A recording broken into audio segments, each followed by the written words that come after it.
Hello there. It's Tom Byron, another episode of That Dude Podcast here. Now, you probably noticed in the opening video, there's no Christy Canyon. And there's a reason for that. And the reason is she, for those first three episodes, kind of held my hand and gave me confidence to keep doing this. But it's awful hard. I mean, it's hard to book one guest on this show. Christy's a very busy woman. So are all my other guests. So I think I'm ready to fly solo. I'm sure at one point Christy will be back. But right now I'm going to go one-on-one with the guy that's writing my life story, Mike SAGER.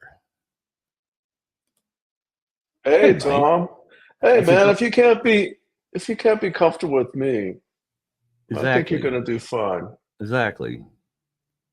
Congratulations for cutting the umbilicus. Yeah. Well, baby steps. Baby steps. So, Mike SAGER, who are you? First of all, I know you're a writer. Idea. I know you're a writer. I met you like years ago when you were on a Paul Thomas set. We were. You were writing the John Holmes story for Rolling Stone. Right. It was what was that? 89, 88? Something like that. That? Was that at the? No, I think it was before that even. No, it was definitely the 80s. It was like soon after Mr. Holmes shuffled over. Yeah, it was right after he died. What year did he die? I can't remember right now. I want to say 80. I want to say 87. I want to say 87, 88. Well, I think that's when we met. Because Rolling Stone handed me. This is what they used to do. You know, you'd be a writer at large for a publication, and the editor would hold up or send through the mail a clip from the Wall Street Journal about John Holmes had died of AIDS. Right. Actually, I think this story he sent me was from the LA Times, because the Times writer was like really helpful in helping me to eventually find John's wife and his mistress, and to interview them both at the same time for that story. But so I met you during my research for that. Tom was one of my first. Well, one of many, when I was writing crime pieces, I wrote so many stories about dead people. So I would get to know dead people, and talk to everybody because the crime had already happened.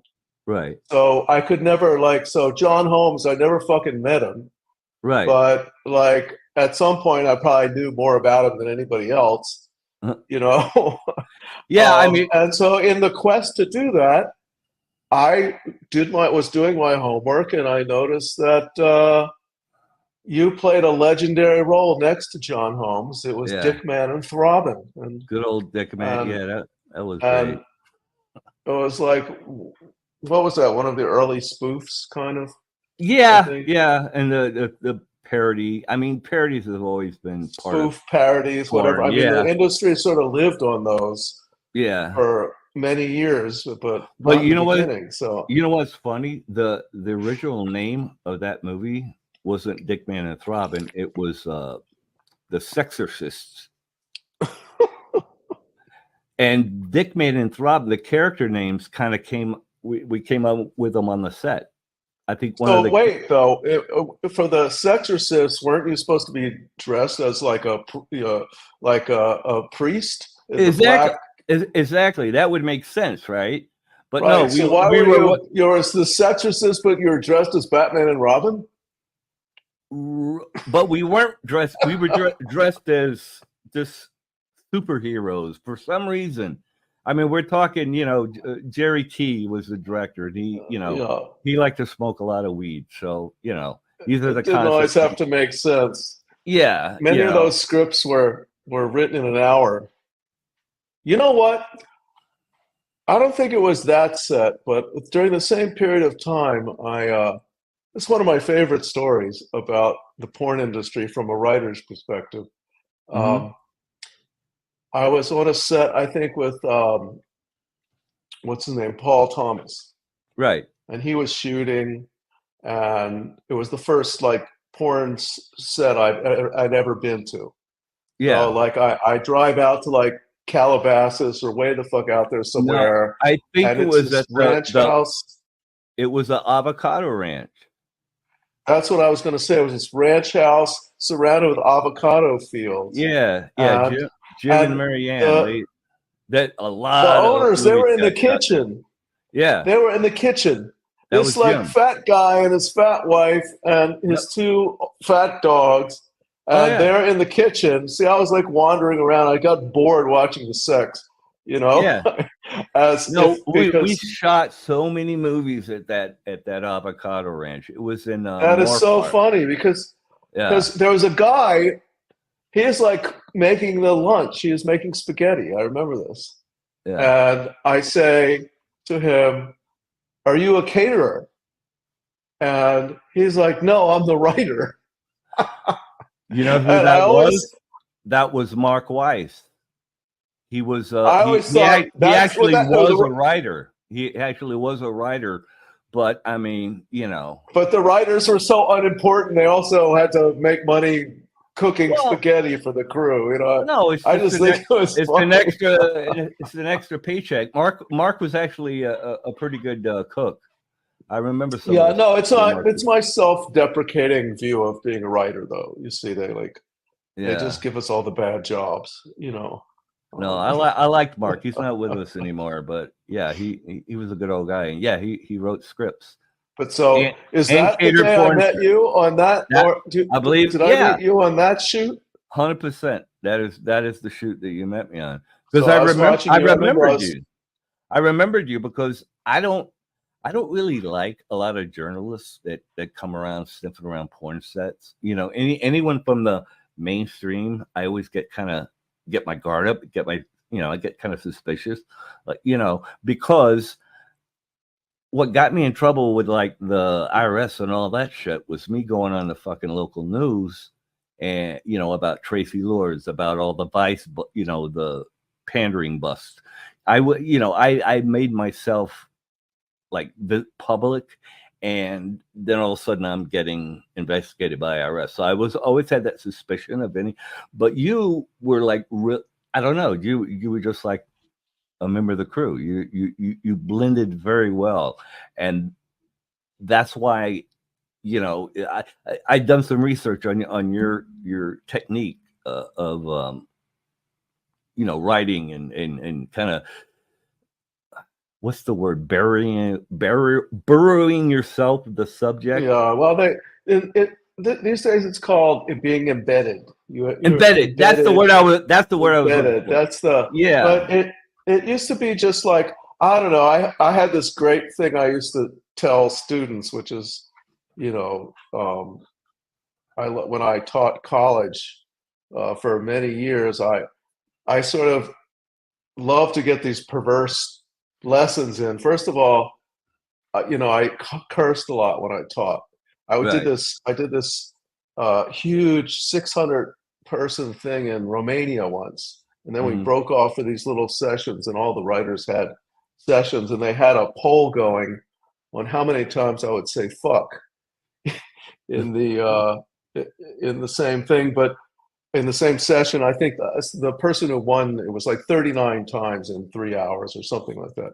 But Wow. you know, Fuck's I a had good this word thing though. I call the toilet bowl theory of journalism, and that's kind of what Hmm. I do. It's sort of like you get with a group of people and you just like get small and Yeah. then you jump in the toilet with them and Mhm. you just swish around and you just let yourself get carried until you're Nemo, Yeah. and you're underwater and you're in this new environment. I just like there's always I don't know. I mean, I think different reporters have different ways of doing things. I was Uh-huh. never I was a writer who learned that people would give you assignments because I wanted to write, but I had nothing to say. so Right. I could use my writing ability for assignments. Right. But I have social anxiety, and I never really wanted to travel or meet anyone. You and me And both. so this was my job.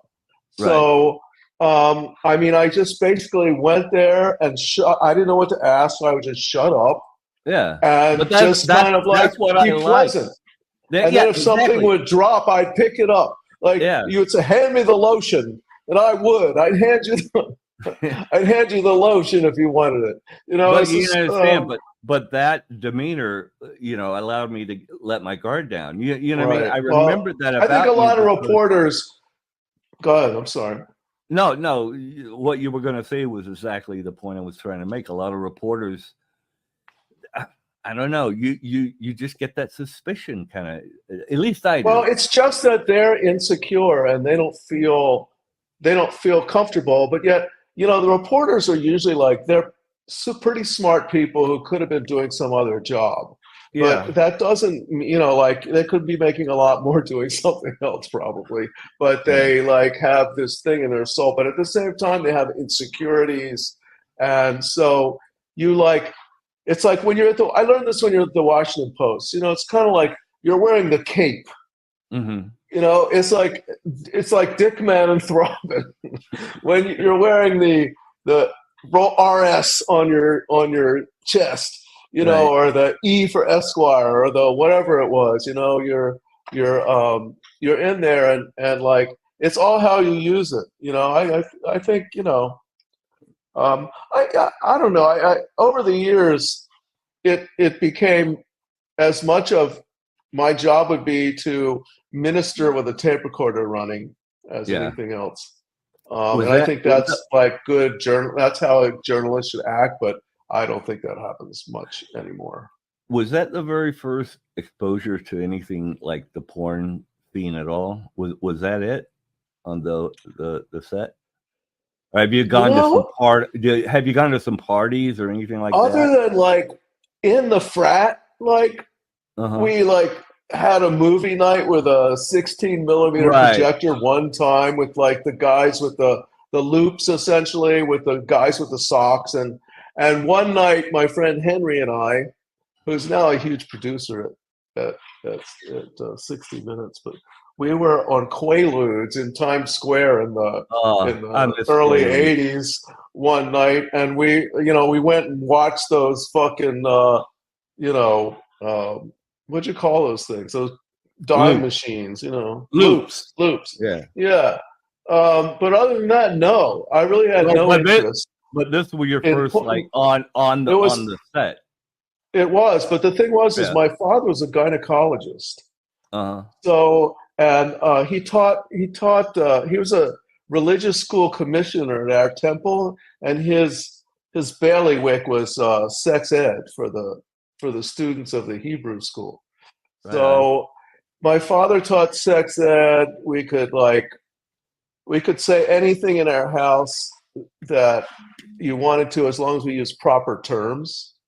Mm-hmm. I think this is a pretty funny story. Everybody likes sex stories. So, you know, my dad's a gynecologist and he's usually late Right. coming home. So we had this at this age, I was like 13 and my sister's like 10. Mm-hmm. And we lived in the suburbs and we had I kid you not, turquoise Formica kitchen. My mother loved turquoise. It was just like the I like six, turquoise too. it was like turquoise everywhere. So Right. God rest her soul. She just died. Yeah. Um, um, so my father comes home late from work, and we just like sit around and watch him eat. We call it watching Daddy eat. You know, it's like we would Mm-hmm. gather the family together for the dinner that he'd miss.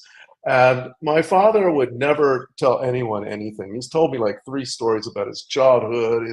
You know, he doesn't really talk that much about especially not about his patients. Like my journalism teacher was his patient. He delivered two of his kids, my high school journalism teacher, and she was like the only teacher that liked me in the whole school. And I'm like, oh, I thought it was from years later. I found out she's my father's fucking patient. Of course, she Oh. liked me. But uh, oh Yeah. shit, I lost the thread of this story. Can you help me out? I don't know. Well, I wanted to offer condolences on the loss of your mom. Thank you. I I should mean, have mentioned my mother. I there's a lost the lot of thread. there's a lot of death going on around lately. Chris Well, she was Christopherson. 92. Yeah, Um, yeah. all these people, they're old. Why do People why do die. people have to get old? I hate that. Why I can't don't I be know. I don't why know. I can't I think you be have to go. 25 again? I think you have to. I think you have to use your time well. Yeah. And like, I don't know. I just like my I, I, my my my girlfriend, my fiance. Well, not she is my fiance. Um, I'm hers too, I guess. right Fiance. on. Um, um, she's 54, a little younger than me, Right. and she doesn't get it yet that Yeah. time runs out. It does, man. Too fast. But I remember the story I was telling you. This is much funnier than where we're going. Okay. It's getting to a dark spot about aging. But so my father comes home from work, and Hmm. he's a very silent type of man. He's the kind of Right. guy. He's got like this. He's size 10 glove in the Mm. operating room because eventually I would work in the OR and Right. hand instruments as a scrub tech. I got it was a summer job he got me um, in his attempt to get me interested in medicine. But um, so he was really known for like crushing people's hand. He had this crushing handshake, and he had really long arms. My sister got his Right. like body build. He's like really, she's very short like my mom, but she's got the long, really long arms. My father just like hug you like you knew you needed to be hugged, which is one reason I think I was a good reporter because my parents loved me, Yeah. and you have to like not feel insecure to be able to Right. go and hang out with people who are different and just let them be who they are, Oh, But so absolutely. my dad comes home and he's having dinner. And this very usually kind of a taciturn guy who likes to smile and he'll pat you on the shoulder but not talk a lot. Right. And he starts like cracking up. Mm. He's like, Marv. Every once in a while, Marv would let go. He would just find something so funny. It just tickled his, he just couldn't stop laughing. It's like, Daddy, what? Daddy, what? What is it? He said, this woman came into the office, today and she tested positive for pregnancy, but she swore she hadn't had intercourse. Remember, you could say anything in my house as long as it's like whether I exactly knew what. I think by then I did know exactly what intercourse was, but um, um, my my. So we say, he says she swore she didn't. How did she? So we asked my dad, like, so what was her story? If Hmm. she didn't have, she said she fell off a porch and she got pregnant. And my sister, who's 10, says, what'd she do? Fall on a penis? Oh! She's 10 Oh! years old. 10 years old. So I That's think I was always sort of in that mindset of the only thing what you could always crack my father up. Mhm. I tell my fiance sometimes she's sort of like my father. She's the same way too. The way you can always crack him up is like some sexual innuendo. It would always get him. If he just loved that shit. Poor guy. It's lucky he didn't live through the Me Too era. 'Cause, like he was Good. like a Southern gentleman that just doesn't go over right now. Right. But No, anyway, so I that's why I noticed. was comfortable. I'm comfortable with around sex. I don't think it's like, I think I'm just interested. Whatever I'm doing. I mean, I I'm once not. I'm not. spent I'm three not months at a. comfortable around sex, though. That's weird. I'm the porn star, but I'm not comfortable around sex. Well, that's the people who get into to porn.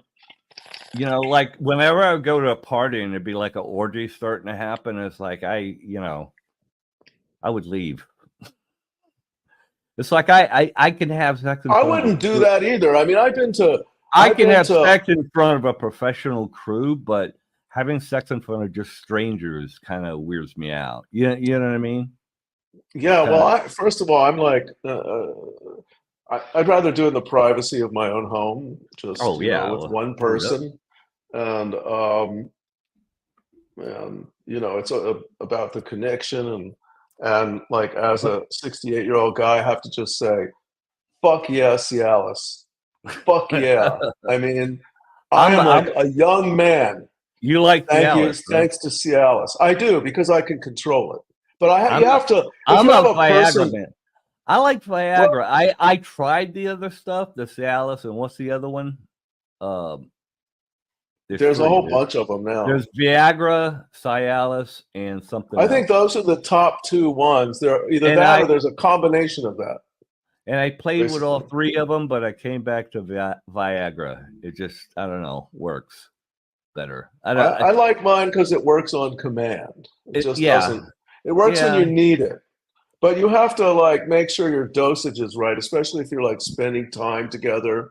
You know, it's like it's very like a lot of titration going on about when should I take the pill, like what time of day, and You you know what? know, We're so lucky, I think, to have grown up in the age of when we're of age that we need assistance, downstairs, that the pharmaceuticals well, are right there, yeah, man. but That's it's fucking just awesome. open again. I know. Well, my friends and I in college always referred to it as better living through chemistry, and Yeah. now we joke that the drugs we're doing are all like medicinal drugs, I but mean, there um, was a point not too long ago where you just reached a certain age and said, "Well, no more sex it's for me. I'm done." it's soft. It's Yeah. soft. That's what it is. It's just going to No, be soft. That's how no, it is. nothing to do about it.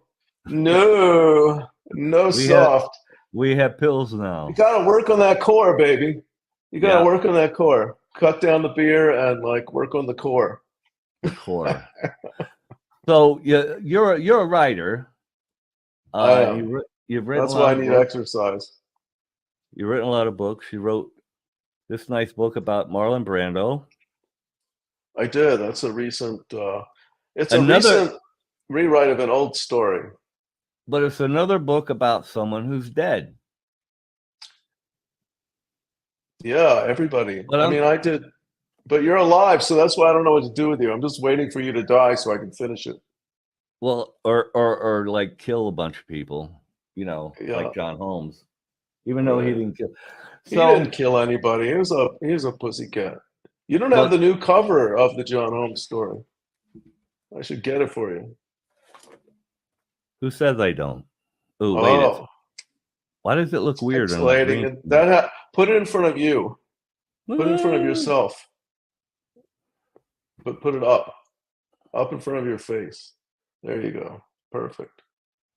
That's where the green screen lets you go. So that's the book that put you on a map. But this is going to be your best book of all time. It is a great cover, isn't it, people? I fought with John over the cover. I fought with Tom over the cover. No, The not the title. cover. Well, the The title. title. Well, I think because it's great. And then I do. you You know came what? around to my way of seeing it. It's grown on me, but yeah, it's still. I mean, for people in the know, there is a certain Gonzo porno movie by Joy Severa, which is Which you so were in. that I was in. That you were in. So you have claim on that. You have claim on that. Plus it's a different medium, so it's not copyrighted for that. Plus it's over 20 years old. So but Uh, it fits you. It's a fitting title, and well, it's just like kick ass. Put it up there yeah. again. I love that. I have it. Me too.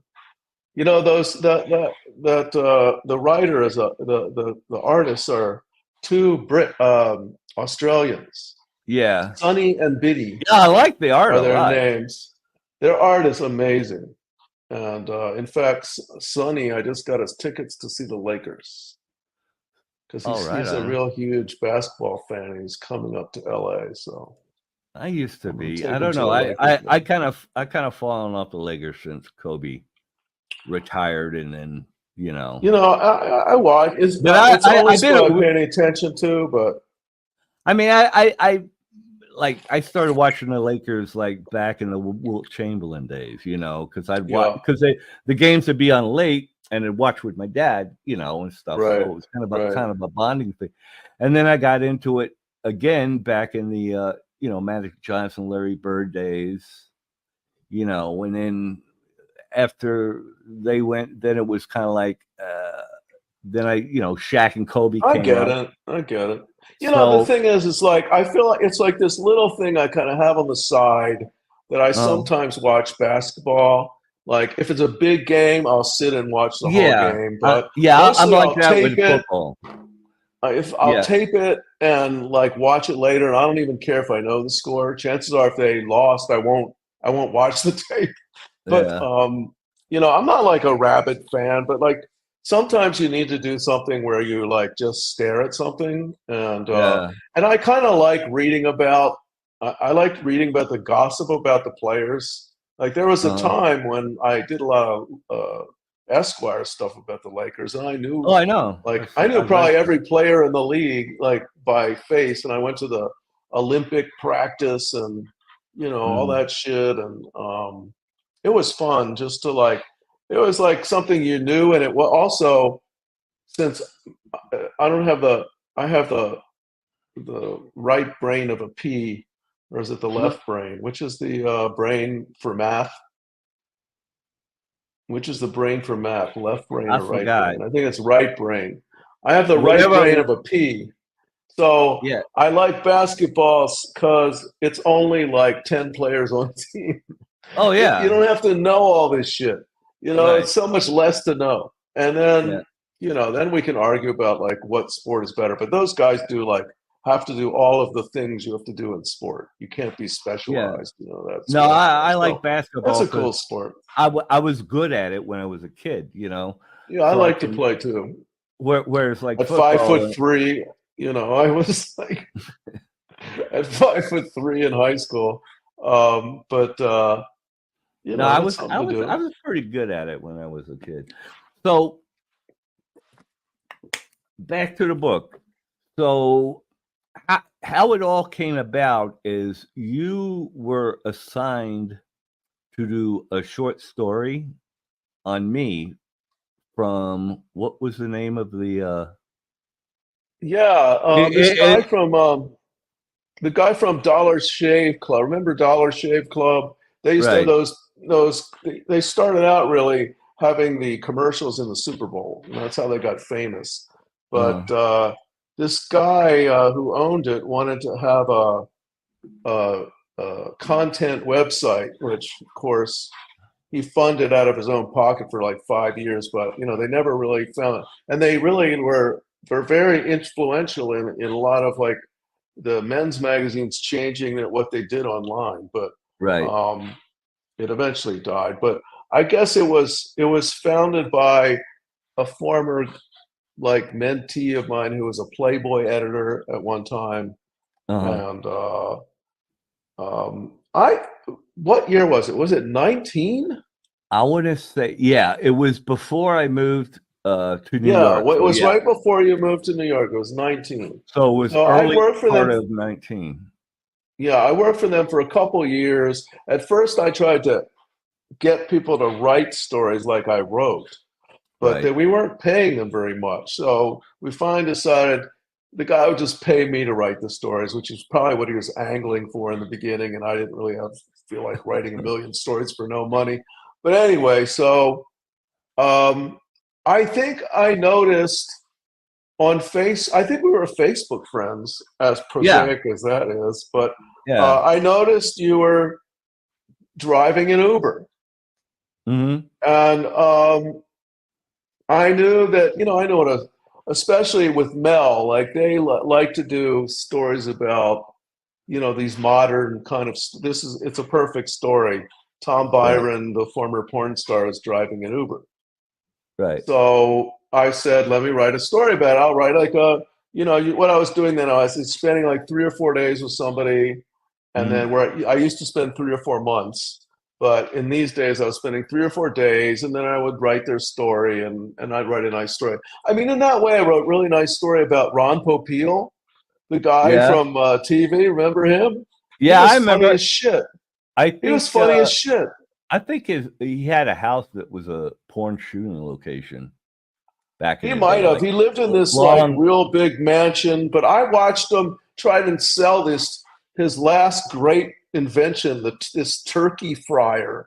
to this Ooh. Chinese lady in his kitchen. It was like really great. I went to Hawaii and I met the Rock's double. It's the Rock's body double. Oh, right on. This guy was a great guy. Anyway, you know, it was really weird. We became friends. But anyway, so we were doing some fun stories. I did this other story about like one of the first pot doctors.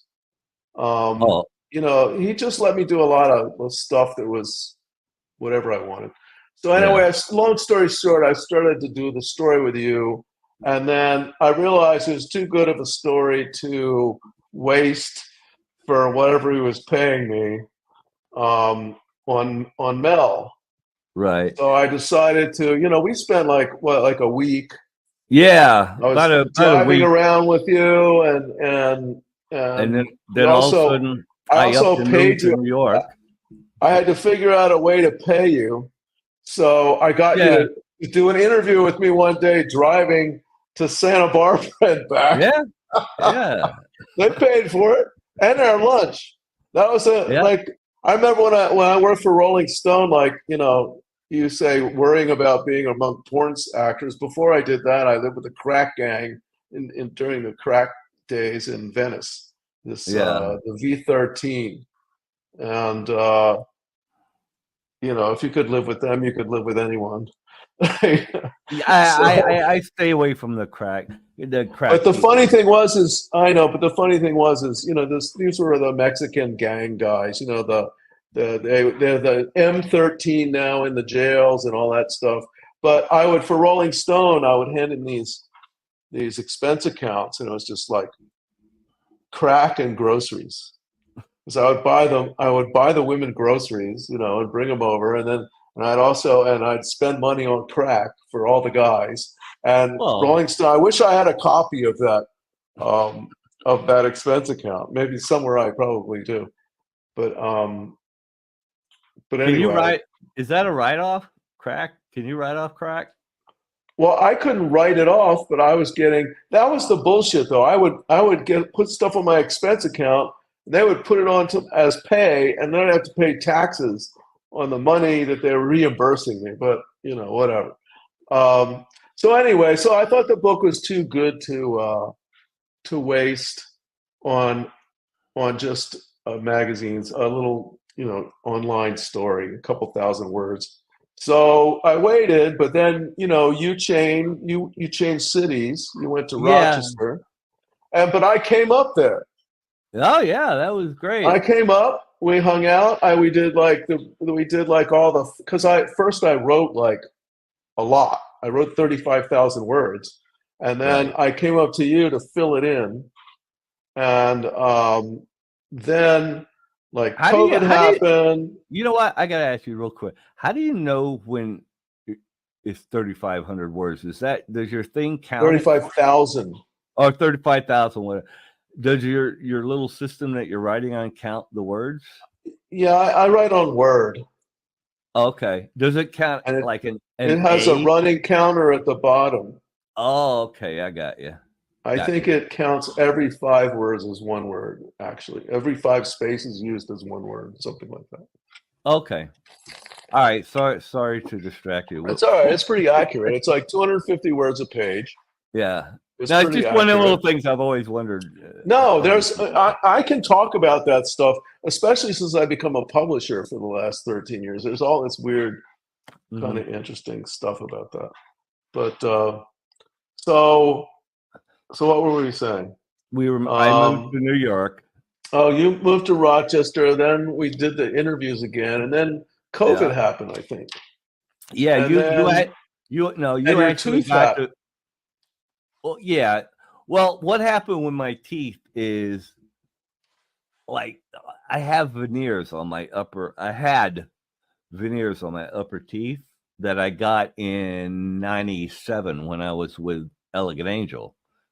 You know, I did something for Pat and he paid for them. But the thing they don't tell you about veneers is after a few years, they don't have a lifetime guarantee, I guess. And they started falling out. I lost the one in LA. So I got like a little thing, like a little, grill. Bridge thing. you know, a little gold tooth that kind of covered. And then I got up here and another one falls out, and then the bridge falls out. And I was just like, "Grr." So I and I wanted to be camera ready for this documentary that I did a couple of years ago that still hadn't come out yet. Yeah, So I need to call her and ask her what's up with that.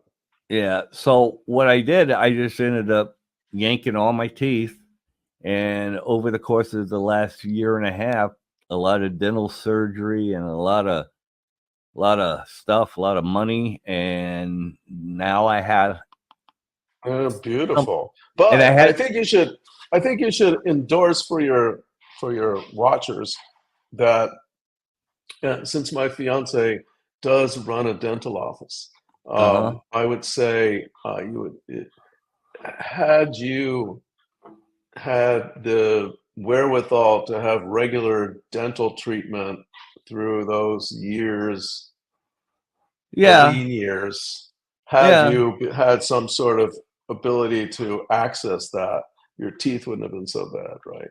I mean, yeah, yeah. I mean, bottom line is like when it came to my teeth, I had a very clean mouth, but let's face it, back in the 80s and especially the early 90s, you know, doing a lot of coke in the 80s and doing a lot of speed in the early 90s, that tends to fuck with your teeth. I mean, that's why I ended up getting veneers in the first place, because I kind of had yeah, I had dental issues because, right, because of drug use.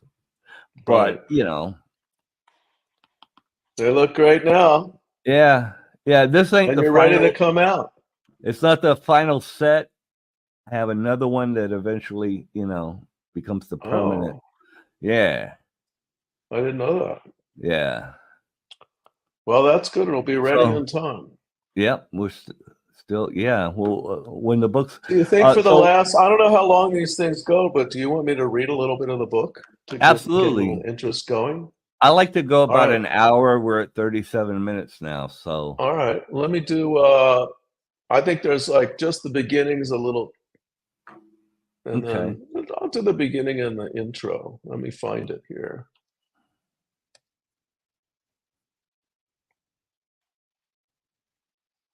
Okay. Chapter 1. The Uber driver has a familiar face. According to his profile in the app, his name is Thomas. He's completed more than 10,000 trips and has a customer rating of 4.96.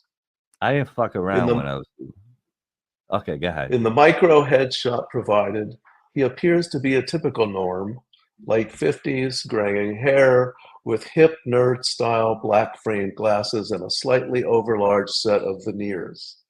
The car is a silver Nissan Sentra. It is clean inside with an ample supply of bottled water. "How you doing?" he asks, pulling away from the curb. We drive in silence for a while. I study the horizontal slice of his reflection in the rearview mirror, the blue eyes behind his glasses, the sculpted jaw, the handsome profile. I keep thinking, I know this guy from somewhere. Second chapter, a real life Dirk Diggler. You would think he gets it a lot. You look familiar. Do I know you? Haven't I seen you somewhere before? But nobody recognizes him, or almost nobody. If somebody does ask, and it's early enough in his shift that his wry sense of humor is still intact, he invents a history for himself. He'll say he's a jazz pianist, a singer in a rock band, a screenwriter, a cater waiter, a member of the Stagehand Union, IATSE Local 33, which is what he's actually trying to become. It's a long process that requires 18 months of continuous work. He has yet to qualify.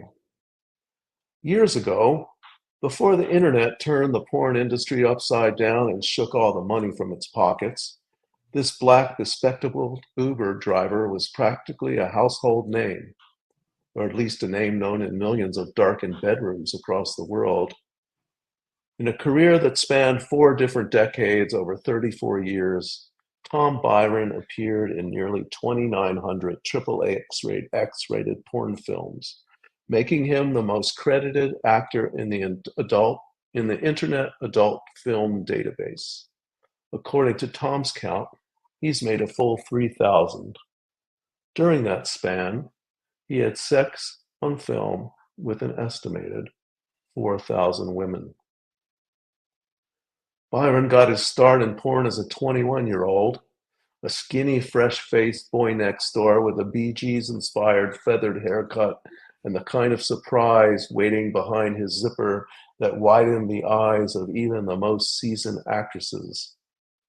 He'd win the last of his many adult film awards at age 52 for Best Supporting Actor, playing Obi-Wan Kenobi in Star Wars XXX, a porn parody. In the 80s and 90s, at the peak of his career in the adult industry, Byron was pulling down about $1,000 a day to have sex with all the great foremothers of porn.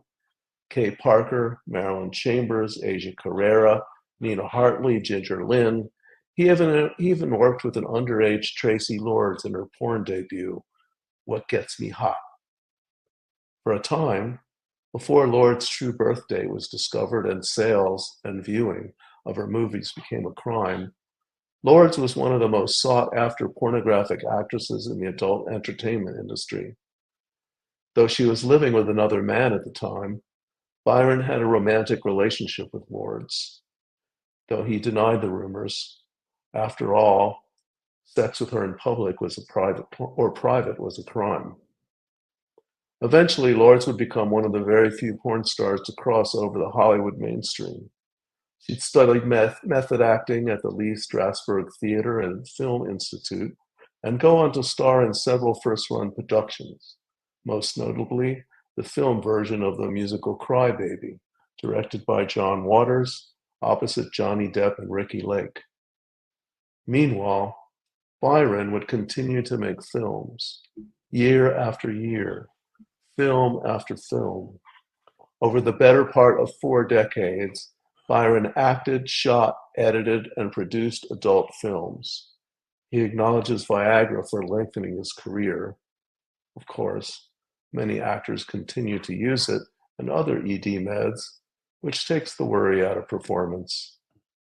The size bump that accompanies the opening of interior blood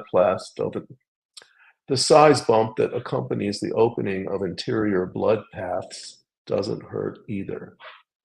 Byron's IMDb page lists more than 20 awards, among them Male Performer of the Year, Stud of the Year, Best Single Performance Actor, Best Anal Scene, and many more. The Adult Video News, the Bible of the porn industry, places Byron at number 21 of its top 50 stars of all time, just after the well-respected John Leslie and just before Carrera, who is known as the first Amerasian adult star. Byron and Carrera are in touch regularly via Facebook, by the way. Carrera says she chose Byron as the lucky male star who would be the one to take her anal virginity on film. In the course of a recent Facebook exchange, Carrera, a German-Japanese Mensa member and recent law school graduate who once played piano at Carnegie Hall, wrote fondly to Byron, "Someone mentioned the 3-way we did with Kim Chambers in this thread. I only did 3 butt sex scenes, and 2 of them were with you." Responded Byron, "Yeah, that scene was pretty epic." In his earliest incarnation, should I stop? Yeah, and she played the piano before we did that anal scene. Yeah. I got footage of her playing the piano. Anyway, what are you getting uncomfortable hearing about all your awards? Well, that's sort of like the beginning. You gotta lay it out who you were. Well, it was you didn't let me get to the ending of the piece. What's the ending? What's the last chapter? No, the last chapter's not done.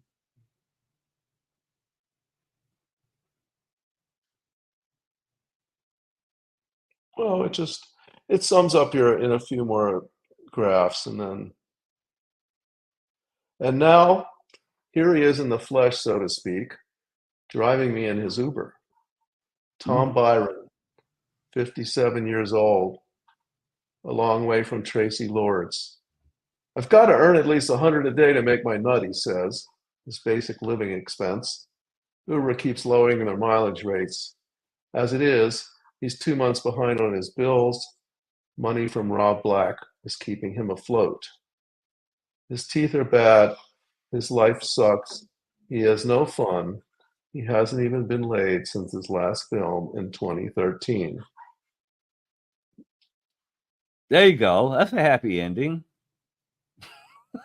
That's the ending of the first chapter. Then we go into the beginning. The fun part.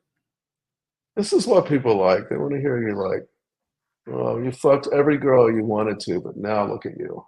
Yeah. But then you come back in the end, which is one reason we waited like 2 extra years, because you were like you like at one point you were just there, you had no teeth, you were like gumming everything, life sucked, and now you're like on your way back. You got a fucking podcast, you're reinventing yourself. At least I can go on camera and help promote the book, which I wouldn't be able to do. Well, I'm saying, and you went through a shit ton to do all that. And I think, honestly, if I can, for your listeners, if I can give them some real, as your biographer, I would say, in a way, you're like a beautiful girl. Because beautiful girls, and I married one, and she proved this to be true, that they're so used to people coming up to them that they don't gain good skills at going to people. Oh, like I know. Me, I go to a place, I can size up what people need, I give them what they need, and then you like me as a porn star, even though I'm a weirdo, and porn stars always hate outsiders. But for her, it didn't even occur in his brain, what does this person need from me? Like, it didn't even occur to her. And like, as a porn star, it's kind of like you had like such a great life. Oh yeah. You were just like you just had to show up work and like get a hard on, which carried its problems. But now you're in real life. Yeah. It's like a drug dealer trying to work at McDonald's. Yeah. It's like you feel bad. I used to make $1 million a day, and now I'm making $15 an hour. I mean, how can you not like go through shit? There's actually an old SNL skit that had Jim Brewer, and I got to look it up and I'll send it to you, where they basically play him and this other guy basically play 2 ex-porn stars, and they're working at a fast food place, and everything like dropping the fries or flipping a burger becomes a sexual innuendo. So it was kind of funny, but it actually kind of. So that's the thing. It's like, it kind of like, and then like this, you went through a lot of stuff with Rob, and like you spent all your money, and then so you went through a down period. But then like, I remember when I was a young kid, they had all these famous writers that came to this theater over a 10-week period, and I I was living in Washington, and I spent all this money to buy 2 tickets, and I would take like editors and agents, and we'd go and see. And I remember this Kurt Vonnegut was one of the speakers. You know him. He's written all my favorite is Slaughterhouse-Five and all those other books. But he did this talk about how in stories, boy gets girl, boy loses girl, boy gets girl back. It's like this up and down, it's like, and then the triumph at the end kind of thing. And that's like kind of what we hope for in a way. Like, otherwise, if we just kind of let it go, life is just like sometimes good things happen, bad things happen. It's kind of like that's what you want your life to be like. But I think it's up to us all to be able to like learn something, evolve, make that final thing. So you're still a young enough guy that Yeah. the last version of your story, the ending of your story is a lot happier than your beginning. And that's why the ending is sad, because like that's how you were when I met you. You were Right. sad. It's accurate. It's fucking Yeah. just accurate. And that's Oh, what yeah. your readers can expect from this book is like, unplugged and Mhm. with the insight of what we've learned together. And Right. also, I look forward to some of the doing some of the ending because I think that you've come a long way with your self-awareness and that you Well, were yeah. I you were mean, like kind of like shielding, compartmentalizing a lot of stuff. Um, yeah. That's what I so that's try. interesting too to explore because if you're going to be vulnerable, then you're kind of more interesting as a character. I Yeah. mean, you didn't kill anybody like John Holmes, Yeah. so but the thing is, the thing that saved you all through your career was like how smart you really were and Yeah. how you got yourself out there and how much drive you had What and was how you called? It was figured everything hustle. out. You learned how Yeah. to edit, you learned how to shoot, you learned to do what and then, because it was, so then things went fallow for a while. But now Yeah. you're back and you'll do the same thing. But you know what's weird is And if like you don't, you're just an ass.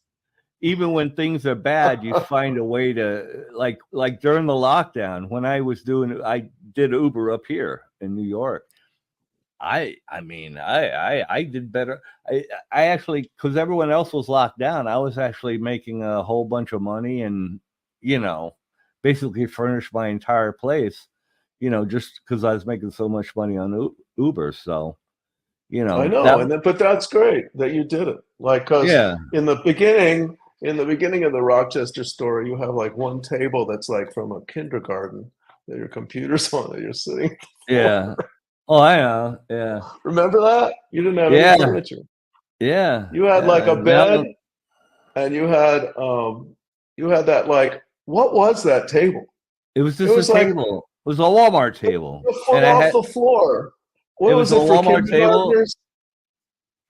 Yeah, probably. Like the extra table at Thanksgiving, where the kids table. I know, and you had your computer on there. It was great. It was fucking Yeah. great.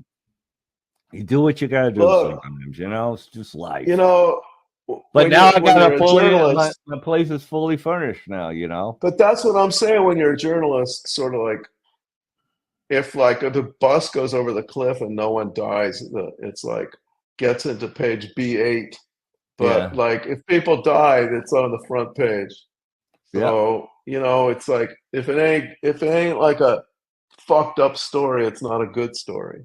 And so that's kind of like why your story is good and why people are going to enjoy it. I Are hope there in January. Are there any like stories of hot chicks that I banged? Um, I Because don't know. that's all the porn fans care about. Oh, tell me I about know, but this like girl. Tell me it's a about little that bit girl. Like, who cares? I know. Well, it's a little uninteresting to talk about. I know. And then I put it in, and then I put it in, Yeah, and then I put it in. We have a little exactly. of that. A We have little some bit. of that. Just a little bit.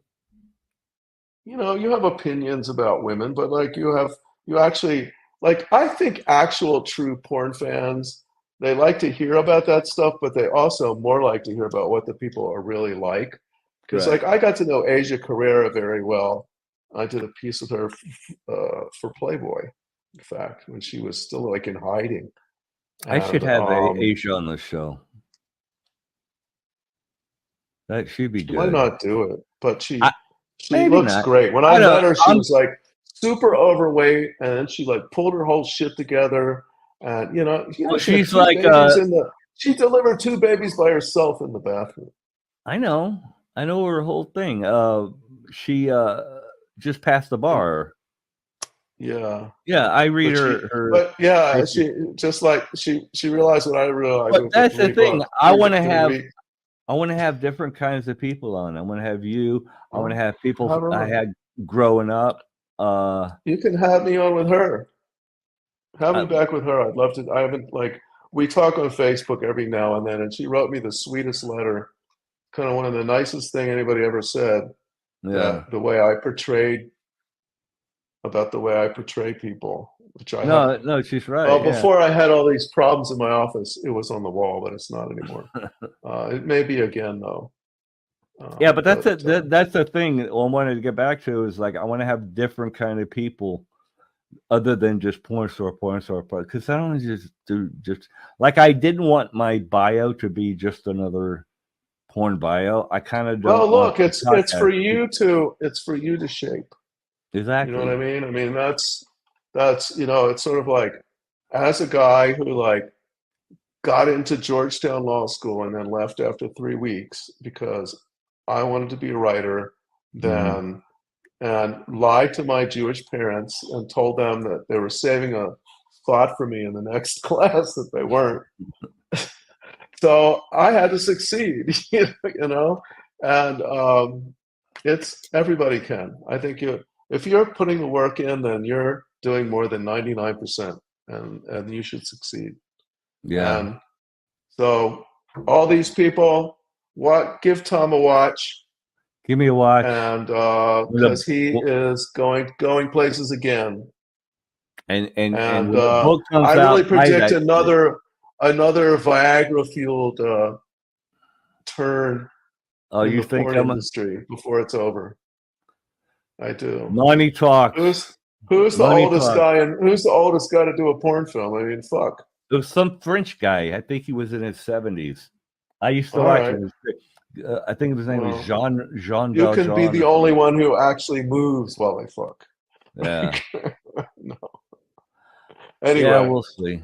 Anyway, about to call it a night. Mike, thank you so much for thanks for coming going on. late. But what No your worries. listeners don't and reader watchers don't know is that um, there's a fucking house on that hill over there, and they've had people using. It's like been double jackhammers. Oh yeah. It's almost like it's like well, actually, it's weird because then there was another house on the hill, 2 doors down, that had these pounding things, putting pylons in the ground or whatever you call them. Yeah. Like it went on for like a month. Like pound, pound. It's like a lot of But like that's sex and natural sex going on. Uh, but now it's nice and quiet. So there you go. nice and quiet. That's why. So we waited for 2-3 for a good reason, but I know it's late there. So Well, no, technically this has peace been out. the best show I've ever done. Technically, on a technical, I meaning your think it's feed is not. I nice. think I don't really like the glare behind me. I've been trying to. I've Oh been moving geez. into it, Oh geez. All right, but Mike. I'm a I'm out. perfectionist. All right, Mike. I will talk to you soon, buddy.